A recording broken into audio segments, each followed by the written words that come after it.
জনগণের ভাগ্যোন্নয়নে দুর্নীতির বিরুদ্ধে অবস্থান নিয়েছে জামায়াত। এসব কথা বলেছেন গোলাম পরোয়ার।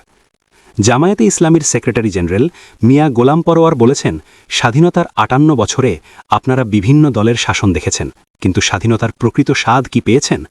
দুর্নীতি আর দুঃশাসন, গুম খুন, বিরোধী দল ও মতের ওপর নির্যাতন নিষ্পেষণ দিয়ে ভরপুর ছিল সেই শাসন।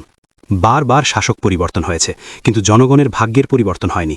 তাই তো দেশের জনগণের ভাগ্যের উন্নয়ন ঘটাতে বাংলাদেশ জামায়াতে ইসলামী দুর্নীতির বিরুদ্ধে অবস্থান নিয়েছে।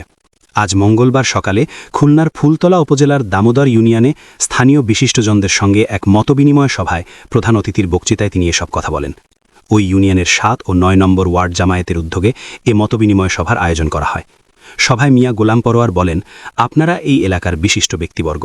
জামায়াতে ইসলামী ঘোষিত কল্যাণ রাষ্ট্রের রূপরেখা বাস্তবায়নে আপনারাই সাধারণ মানুষের কাছে আমাদের এই আহ্বান পৌঁছবেন। ন্যায় ও ইনসাফের প্রতীক দাড়িপাল্লা মার্কায় ভোট দেওয়ার আহ্বান জানাবেন। জামায়াতের সেক্রেটারি জেনারেল বলেন, পরিবর্তিত বাংলাদেশের জনগণ এখন শাসন ব্যবস্থারও পরিবর্তন চান। বিভিন্ন সময় চলমান ঘুষ, দুর্নীতি আর দুঃশাসনেরও অবসান চান। সামাজিক, রাজনৈতিক, অর্থনৈতিক ও সাংস্কৃতিক ক্ষেত্রেও স্থিতিশীলতা চান। বাংলাদেশ জামায়াতে ইসলামীও ঠিক তেমনি একটি কল্যাণমুখী ও সমৃদ্ধশালী রাষ্ট্র গড়তে চায়, যেখানে দুর্নীতি আর দুঃশাসন টোটালি স্টপড হবে।